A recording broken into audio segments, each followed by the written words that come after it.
આખી દુનિયા અમેરિકાએ ભારત પર જે ટેરિફ લગાવ્યો છે 26%નો એની વાત કરે છે, પણ ભારતના વડાપ્રધાન નરેન્દ્ર મોદી 3 મહત્વની મુલાકાત કરી રહ્યા છે.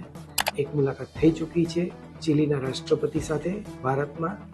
બીજો પ્રવાસ એમનો થાઈલેન્ડનો છે અને એના પછી શ્રીલંકાનો છે. આ ત્રણેય મુલાકાતો અને પ્રવાસ રણનીતિની રીતે ભારત માટે બહુ જ મહત્વના છે અને ખાસ કરીને ચીનને જે ભારતને ચિત્ત કરવાની જે ટેવ છે એને કાઉન્ટર કરવા માટે નરેન્દ્ર મોદીએ આ એક રણનીતિ ઘડી છે. આજે એની વાત કરીએ. નમસ્કાર. મોદીના આ 3 માસ્ટર સ્ટ્રોક શું છે એ પહેલા સમજીએ. સૌથી પહેલા વાત કરીએ ચીલીના રાષ્ટ્રપતિ સાથેની મુલાકાત. કઈ રીતે માસ્ટર સ્ટ્રોક છે એ. ભારત સૌથી વધુ લિથિયમ ચીનથી આયાત કરે છે. ચીલી પાસે દુનિયાનો સૌથી મોટો લિથિયમનો ભંડાર છે અને ચીલી પાસેથી જો ભારત લિથિયમ ખરીદે તો ચીન પરની નિર્ભરતા ઓછી થઈ જાય અને એની કમર ભાંગી જાય. આ ભારતની લોંગ ટર્મ એક રણનીતિ છે.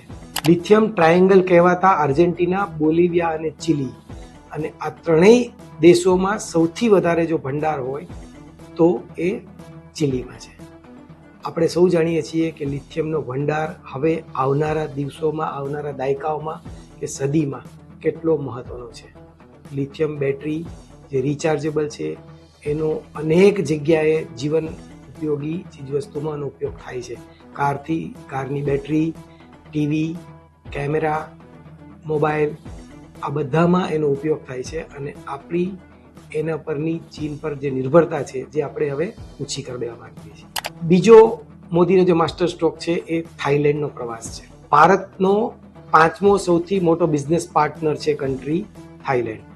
બંને દેશો સમુદ્રી માર્ગથી જોડાયેલા છે અને ખાસ કરીને દરિયાઈ. આખો વિડિયો જોવા માટે ડાઉનલોડ કરો દિવ્ય ભાસ્કર એપ.